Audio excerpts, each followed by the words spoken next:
Marching on together, marching on together, marching on together, fans are called the BOLIYAN. Marching on together, fans are called the BOLIYAN. Allez.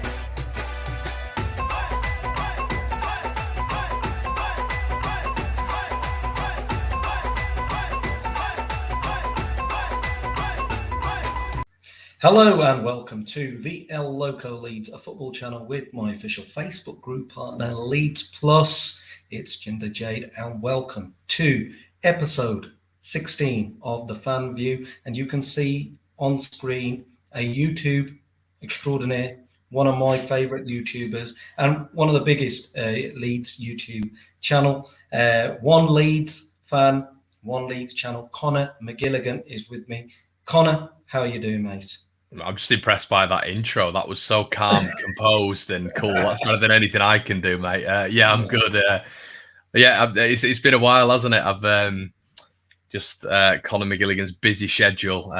So I'm on here now, mate, and I'm happy to be on. I've met you at a Leeds game, and it's a lovely experience. What a game was it? I think we met there for the kit, didn't we? The kit launch. I think I was down there doing a bit of filming, and I'm looking forward to this, mate. I really am.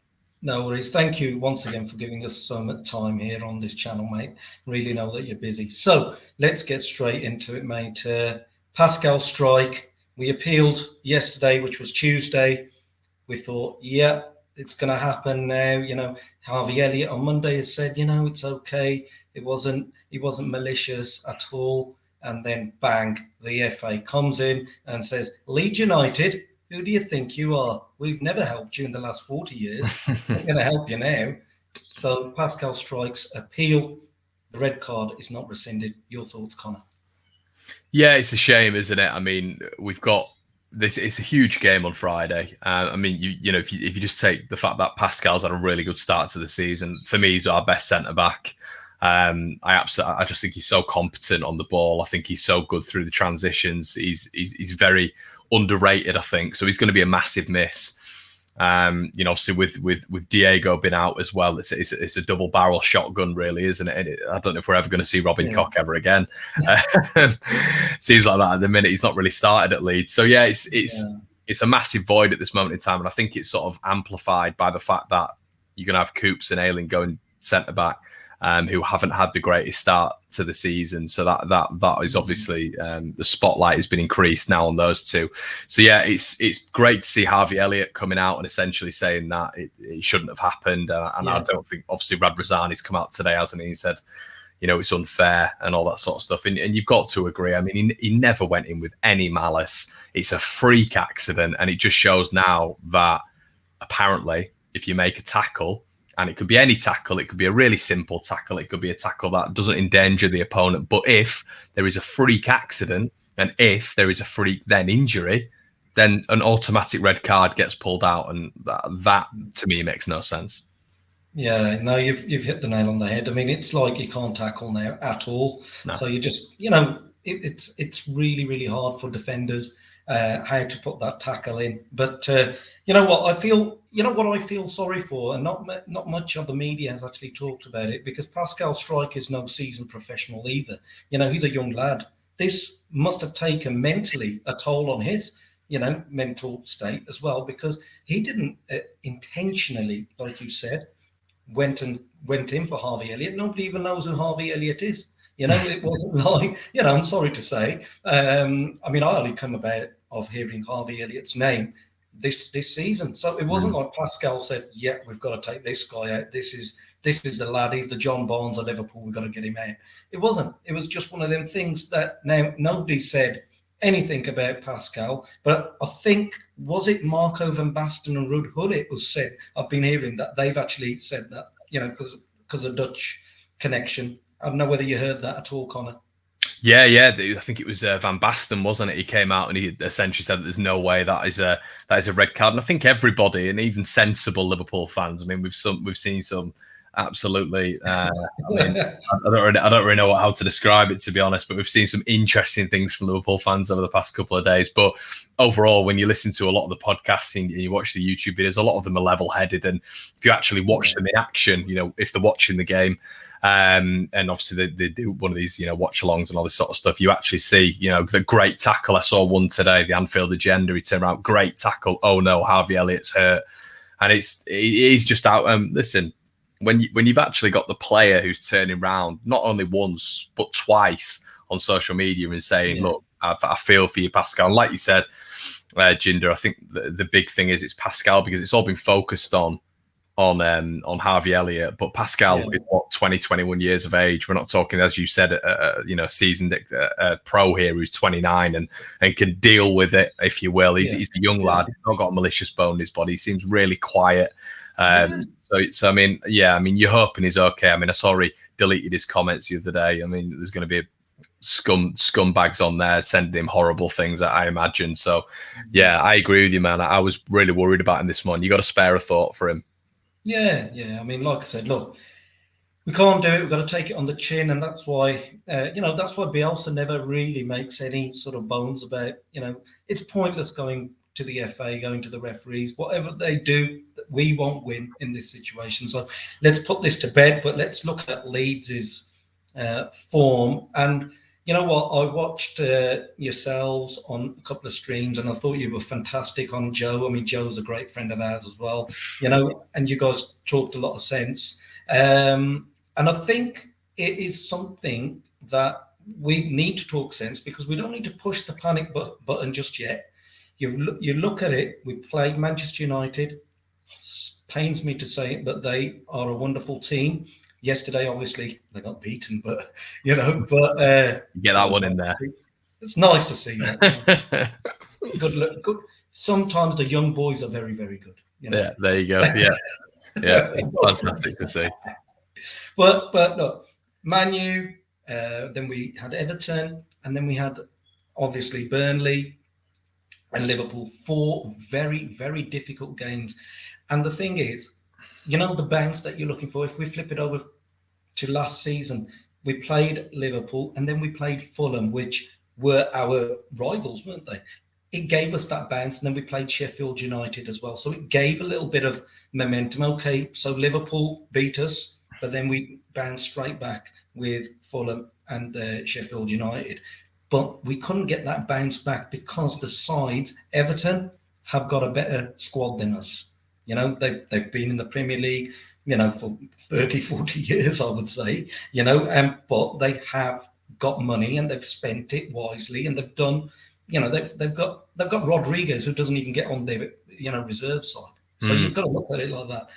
And Liverpool, obviously, we know about, and Burnley, yes, it's going to be tough at Turf Moor because they rather do WWE than football. So it's always hard. But Connor, do you agree with what I'm saying at all, or am I talking nonsense? No, it's it's very easy when you're in the moment, which I am a lot on my channel. I'm in the moment, and I still definitely, obviously you calm down after a couple of days, but in retrospect, I am still on board with a lot of what I was saying, just in terms of the general performances of certain individuals and the standards that they've set themselves last season, which that is difficult to uphold, but they need to uphold and evolve. That's unfortunately the Premier League. This season is ridiculously tough. Even your likes of your Crystal Palaces have massively strengthened, and it's Brentford as well. I genuinely believe they're going to be a little bit of a dark horse this year, and teams alike. But I think there's no need to panic, but I'm a little bit worried by the performances, and I think we need a win on Friday, because my issue with it, and I've mentioned this on mine and a couple of channels, is the fact that if Leeds do lose, which is a hypothetical scenario that we don't want to think about, if we did lose to Newcastle, we then face Fulham, where it's going to be a fully rotated side, really, which is going to be tough. Then you've got West Ham, which is going to be an extremely tough game. What you don't want to do in the Premier League is get in a rut. And that is exactly what Sheffield United did last year. They got in a rut and they just couldn't get out of it. So yeah, I'm definitely not worried. I'm just a little bit anxious at at what I'm seeing at the minute, and just, I mean, against Liverpool, even when we had the ball and their press wasn't as aggressive, we just couldn't keep hold of the ball. It was lackluster in terms of we were just kicking the ball out of play, and it was the long balls from the fullbacks were just bypassing our wingers. And I know, and also at this moment in time, I just don't understand what's going on with the central midfield, and it doesn't seem to be that option of, on my personal perspective, Rodrigo being played in there shouldn't be happening, and it is carrying on, and I do worry about that. And I just feel for Calvin at the minute. So yeah, there's just a couple of things within the squad where I'm thinking to myself, it's not on the same par as last year. I mean, what do you think, Jinder? Do you think it's? Are you just sort of looking at? I mean, with what you said, you're completely correct. I mean, you look at the teams that we've faced. I mean, 3 out of the 4 teams we've faced are in the top 4. So that you've got to contextualize that, and Burnley is a tough place to go. So I completely understand that standpoint. I'm just a little bit worried about the individual performances and the standards that are not being set by those individuals at the minute. Yeah, I mean, Connor, you've said some good things there. It's tough because you know what it is. It's 4 years since we've had these players. Well, no, sorry, 4 years with Bielsa, obviously, but we've had, Dallas, Ayling, well, Dallas, Cooper. They've been longer than Ayling as such, because Ayling came in Monk's tenure, didn't he? So if you look at it, they've been here for 6 years. But the thing is, with it, I think we need to maybe start switching it around for next season. Let's see how this season comes, because there's no way we can get another year. We saw them at their fantastic best last season. Well, it was an unprecedented season, wasn't it? No fans, Connor. Yeah, I agree, mate. I think the fans is huge. I mean, listen, the good thing about Newcastle on Friday night is they're in a rut themselves, and the fans can't stand Bruce and Ashley. So that's a big positive for us. But if it was to go the other way, let's say, and they took a lead, which at this moment in time both sides are poor, so who knows what's going to happen. But that's a huge crowd to have behind you and to drive you on. But as I've just said, if it goes the other way, that's going to massively play into Leeds' hands. But yeah, the crowd, Jinder, I mentioned that last season, and I got a bit of flack for it. The fans being back and it potentially being a hindrance. And we'll have to wait and see on that one. I think it will help Leeds in instances. And like you said, mate, you've got to contextualize everything. And it's going to be fascinating to see on Friday how it develops. But I think it's a must not lose that game. I really do. Just in terms of a psychological impact. But with what you were saying there in terms of the ceiling of these players, your Luke Ayling, Liam Cooper especially, Stuart Dallas. Where are they? And this hasn't been fickle. This is just trying, and this is the problem with it, because you let sentiment get in with it. That's the problem with it. But when you're evolving as a club, you heard Radrizzani the other day talking about Europe still as a 3-year plan. So at some point you have got to be realistic. Look at the Bilbao side that Marcelo Bielsa took to Old Trafford and demolished Man United with. That was full of world-class talent. I mean, that's the sort of level that you're going to have to be operating with if you want to get to Europe. Yeah. No, you're right. But the thing is, if you look at it, you need Leeds is a big club. I mean, I started supporting them in the late 80s, and there were certain players that could wear the shirt and have that mentality of wearing the shirt. The likes of Gordon Strachan, Gary McAllister, these guys could handle the pressure. Then you move forward. We had Lee Bowyer. We had, all these other players who came in, Mark Viduka, Jimmy Floyd Hasselbank. All these guys, they all could, handle the pressure that is Elland Road. And to play in front of our wonderful fans, is a blessing. And also, when things don't work out, or they don't see that, we can't string a couple of passes together, the fans do get on the back of our players. But if we give it 110%, they will never get on the back of our players. You've seen that. You've seen it. You've seen more live Elland Road games than I have, because you're from that area. But what I'm saying is, there needs to be that mentality within the players, and that only comes with top players. That comes with the top players that we've had, and at this precise moment, we're just lacking that top. And I think that's maybe why a lot of people do view it as a crowd impact as well, because what's happened over the past. I mean, I know we just base this on 4 games. This is why we haven't got a big enough sample size. But if we are just doing that at this moment in time, and if we are basing it on just those 4 games, what's changed from the last 4 games of last season? And the obvious thing is it's the crowds, isn't it? And that's where you start to sort of question it sometimes. But Jinder, listen, if they go out to St James's Park in front of 56,000 and they stick 3 past Dubravka in net and we blow them away, then I think those questions are going to be completely diminished.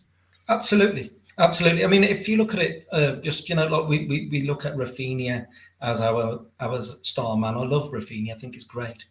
But just certain things frustrate you sometimes. You can't say anything against Rafinha. I'm not saying anything. I don't want to, comments here saying, or Dallas. You can't say anything about Dallas as well. We're not being negative, and I'm not doing that. I'm always about supporting everybody. It's not here about negativity, because I believe that they are better footballers than me and you. Yeah, because they've got, and Bielsa, I trust Bielsa. If he reckons go with Rodrigo, that's fine. He sees him day in, day out. But what I'm saying is Rafinha just, I don't know whether it's the hype is around him or anything. It was just that 1 or 2 things that as soon as he got the ball, he was just panicking. For a 70, 80 million pound player, you wouldn't do this. So this is why I always think that, look, forget the hype. He needs to adjust. He needs to stay 2 years with us at least. Then think of another move. That's my honest opinion. And like you said with Calvin Phillips, he's doing like a wonderful job, and he's somebody who's really stepped up and taken this whole thing, this whole England thing in his stride, taken the fans in his stride. That's the mentality and that we need within the squad. And I think maybe in time we just need to get used to it, and possibly it can happen. Yeah, definitely, mate. I agree with what you're saying about Calvin. I mean, I used to be a massive Ronaldo Vieira fan, and Ronaldo Vieira was always compared to Calvin. And if we were going to sell one when Bielsa came in, for me, it was Calvin. And I genuinely would have loved to have seen Vieira under Bielsa. I thought he had everything in his locker, and he could be in the position that Calvin's in now. It's a hypothetical scenario, but what I'm basically alluding to there is just the progression of Calvin and how he just continuously gets better year on year on year. And being around those superstars at England will improve him, but with that, Jinder, will also come expectation, and there'll be a lot of players probably around him at England who'll be going, "What are you doing at Leeds? Like, what you could play here, there, and everywhere." So that's why daft things like when we do have the transfer window, you need to really not only do it for developing the team, but encouraging the players, the superstars that you have at your disposal, to stay at the club for a long period of time and see that there is a real direction here that we're going in. And when the owners coming out and talking about Europe, it is being matched by purchases and stuff like this. And that's why it's difficult at the minute for a lot of Leeds fans, because I think the central midfield option was something that everybody wanted. So I think that's why, and that's where we're really struggling at this moment in time, isn't it? So I think that's why a lot of fans are a little bit disgruntled at the minute. Yeah, the engine room is missing, isn't it, Connor? You make an interesting point there about the midfield, definitely. So can I quickly get a prediction from you for Friday's game? Yeah. So I've done a couple of previews with Newcastle fans today, just at work, and they're not confident. They're terrified of Leeds at the minute. Which I look at Leeds at the minute, and I don't think we look that fearless. So I think it'll be a tough game, but I think it'll be very, very similar to the game where we beat them at St James's last year when it was very, very close. I think St Maximin is going to be a problem, but the beauty of it is Callum Wilson isn't playing. It looks like Joe Willock's got a knock as well. So taking all that into consideration, mate, I'm going to go for a 2-1 Leeds win. Oh, fantastic! That's what we like to hear and see from you, Connor. And you're always positive, which is good. And we're a positive channel here. And if you've said 2-1, well, I'm all Leeds with you, mate. 2-1. I actually do think we can turn this around because Newcastle, the likes of Wolves, who we're going to be facing, I don't know this in particular, any order. I'm just coming off my brain kind of thing. Southampton. I think we're going to be playing West Ham as well. They're sandwiched in there in between. So these are the kind of games, apart from West Ham, we need to be getting some points. And the season, I don't want to say that it starts on Friday, but I think it does. You will get much more of the way how Leeds this season's going to pan out after 10 games. It's a bit of an old cliche, but 4 games, the next 6 games will be crucial to see. And those 6 games, Watford and people like that, I think, they more or less, we will be, if we can beat them and, we get 10 points out of them, I think that's okay. And I think that's good where we are. Yeah, definitely. And you've got to look at the December run, which is horrendous. And so this is why Leeds need to start. It's Newcastle. We need to start with the picking up of the wins on Friday, really, because like you said there, Jinder, the games are good for us at this moment in time. So Leeds need to not be anxious, not be overawed, and just play to this. Play how we know that they can play, which can be near top level. That's it. They play their game. And nobody can beat us. I still believe in Marcelo Bielsa. I love him. Of course. I've got the whole channel behind him. It's named after him. And like I said, it's the whole thing is we're in a much better situation than we have been in years. And there's nothing really to be scared of. I've got faith in the boys. We just need to go back to basics. I think once Matthias Klick, I love Klick. I think he comes in, things can change. Remember, Junior Firpo, I thought was getting really, harsh treatment as well on some of the socials. He's just come back from COVID, and look who he's up against. Look who he's up against. That's it. So everything in context. Take it as it comes, and I'm sure we can be okay. Start pressing the panic buttons in December, I think, Well, hopefully not all, but yeah. But Connor, I'm going to give you a chance now. I love your channel. You're one of my inspirations when you're on All Leeds TV. I watch your channel every single day, and it's really, really good what you're doing. Can you tell the subscribers here at the El Loco Leeds Football Channel where we can find you? Yeah, well, I can tell you've all got a brain because you're on Jinder's channel. Listen.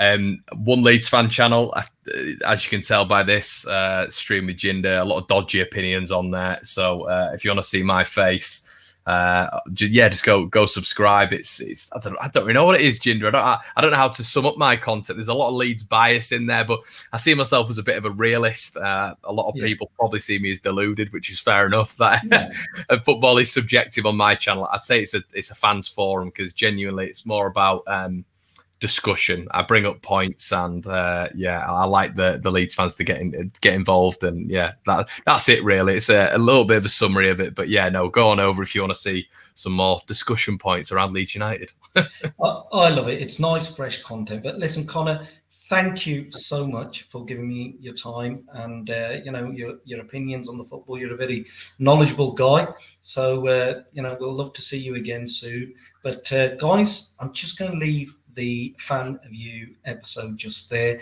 Thank you so much for watching. Remember to hit a like and share this video out and wide. And remember, we're Leeds through and through. Thank you for watching this video. Thank you guys. All the best.